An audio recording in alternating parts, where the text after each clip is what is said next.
अस्सलाम वालेकुम रहमतुल्लाहि व बरकातुहू। इत्तेहाद न्यूज़ में आप सभी का खैर मकदम है। ईरान अमेरिका जंग अब बारूद के ढेर पर खड़ी नजर आ रही है।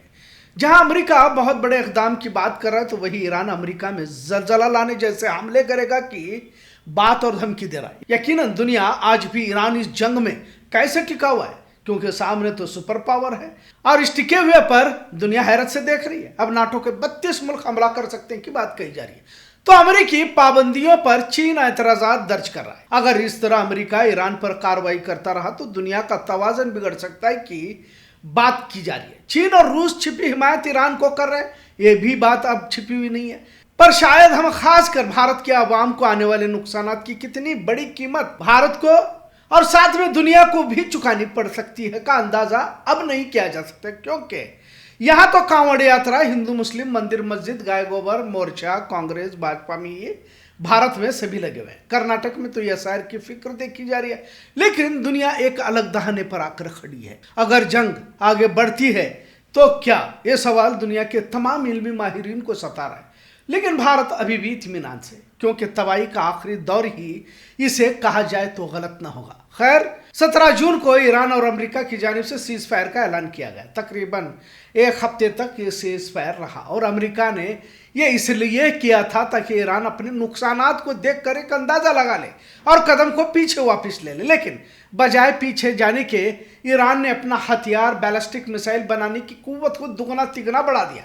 बहरहाल अब अमेरिका सख्त पाबंदियां लगाने का फैसला कर चुका है। वही सबसे खतरनाक और पूरी दुनिया को सोचने पर मजबूर करने वाली धमकी जो ईरान ने दी है वो है समंदर के नीचे बिछाई गई इंटरनेट तारों को काटने की धमकी। अगर ईरान इस पर अमल करता है तो मानो दुनिया की तबाही यकीनी है। वाज़ह रहे कि स्ट्रेट ऑफ हॉर्मुज, जिसका बार बार जिक्र किया जाता है, इस पर ईरान का कब्जा है और इसी समुद्री रास्ते के नीचे दुनिया की 90% से ज्यादा इंटरनेट की तारों को बिछाया गया है, जिस पर आज दुनिया की तमाम रफ्तार मुनस्सर है।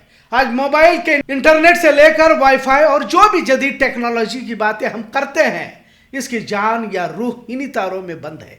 स्ट्रेट ऑफ हॉर्मुज और रेड सी ऐसे दो रास्ते हैं जहां से एशिया, यूरोप और अफ्रीका को जोड़ने वाली 17 से ज्यादा बड़ी और अहम कंपनियों की केबल्स यहां से गुजरती है। ईरानी हुक्काम और डिफेंस महकमा ने साफ किया, अगर अमेरिका और इसराइल ने पूरी नेवी पर हमले या रास्तों को रोकने की कोशिश की तो ईरान हॉर्मुज से गुजरने वाली फाल्कन और AAE-1 जैसी अहम तरीन सबमरीन केबल्स को निशाना बना सकता है और काट सकता है।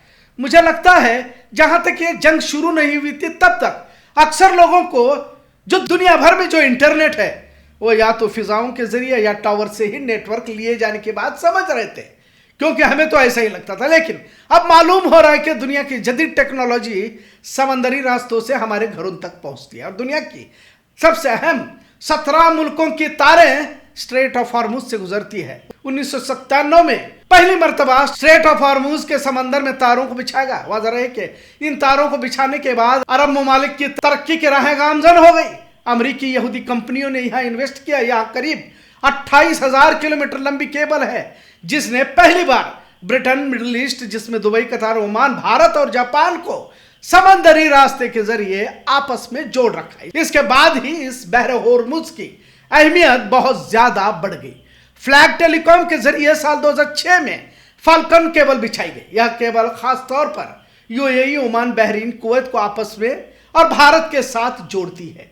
हाल ही के सालों में गूगल, मेटा, अमेजॉन, माइक्रोसॉफ्ट जैसी बड़ी बड़ी कंपनियां, जैसे बड़ी बड़ी अमेरिकन कंपनियों ने इस इलाके में अपने खुद के पैसे से नए प्रोजेक्ट शुरू किए। इस वक्त बहरे होर्मुज और उसके करीब के समंदरी इलाके से 7 अहम फाइबर ऑप्टिक इंटरनेट केबल्स गुजरती है। ये केबल्स काफी नाजुक है और महज 200 से 300 फीट गहरे पानी में रेत के नीचे दबी हुई है, जिसकी वजह से ईरान की नेवी या पनडुब्बियों के लिए इन्हें निशाना बनाना बहुत आसान है। बहरहाल इंसानी जिंदगी के लिए इंटरनेट बहुत ज्यादा अहमियत रखता है। कहते हैं घर में आटा नहीं तो चलेगा, लेकिन आजकल डाटा होना चाहिए। तभी तो मोबाइल की दीवानगी किस हद तक हमारे अंदर और हमारे माशरे में देखी जा सकती है समझ में आ जाता है। अगर इस जंग में इंटरनेट की तारों को काटा जाता है तो तमाम इंटरनेट की रफ्तार ठप हो सकती है। कारोबार, तिजारत, मोबाइल बंद होने की कगार पर आएंगे और शायद छोटे शहर पूरी तरह से महरूम हो जाएंगे। अगर वायर की मरम्मत करनी भी होगी जो काटी हुई है तो जहाजों के जरिए समंदर में वहां तक जाने के लिए कोई तैयार भी ना होगा। फिर से लैंडलाइन फोन या ब्रॉडबैंड का दौर आ सकता है, लेकिन जिंदगी बिल्कुल दुश्वार होगी। अमेरिका, ब्रिटेन, यूरोप के साथ भारत को भी इसकी बड़ी कीमत चुकानी पड़ेगी। जाहिर है ट्रांसपोर्टेशन भी ठप होगा, हवाई सफर बंद होगा, बड़ी कीमत दुनिया को चुकानी पड़ सकती है। पहले से ही महंगाई आसमान छू रहे और भी महंगाई बढ़ सकती है। ना सिर्फ भारत बल्कि अमेरिका जैसे जदीद तरक्की याफ्ता मुल्कों में गरीबी आएगी तो सोचो कि एशिया के मुल्कों की कैफियत क्या हो सकती है। ईरान को तबाह करने की कोशिश अमेरिका कर रहा है, लेकिन ट्रंप और नेतन्याहू की जिद क्या दुनिया को ही अंधेरे में ले जाएगी का डर अहम मुल्कों के जिम्मेदारान को हो रहा है। चीन और रशिया अमेरिका को इशारा दे तो रहे हैं, पर ट्रंप के नजदीक चुनाव है, अवाम की हमदर्दी हासिल भी करना है। लेकिन इस हमदर्दी के मद्देनजर कहीं तबाही दुनिया भर में देखी जा सकती है कि ऐसा सवाल भी किया जाए। उधर इसराइल को ग्रेटर इसराइल बनाना है, मस्जिद अक्सा को शहीद करना है, वही कुदरत को अपनी पेशिंगोइयों को भी मुकम्मल करना है। जो भी हो, इतना तो जरूर है कि जिन तांबे, पीतल, कॉपर के तारे जिसमें लहू बनकर इंटरनेट की रफ्तार दौड़ रही है, ईरान के इकदाम से सभी अंधेरे में डूब जाएंगे। जिस फानी दुनिया के इस ख्याली दुनिया में हम जी रहे, ये सब झूठ था, इसका एहसास यकीनन इस वक्त हो सकता है। इतना जरूर। आज का मौजू कैसा लगा इस पर जरूर कमेंट करें। इत्तेहाद न्यूज़ देखने के लिए शुक्रिया। अल्लाह हाफिज।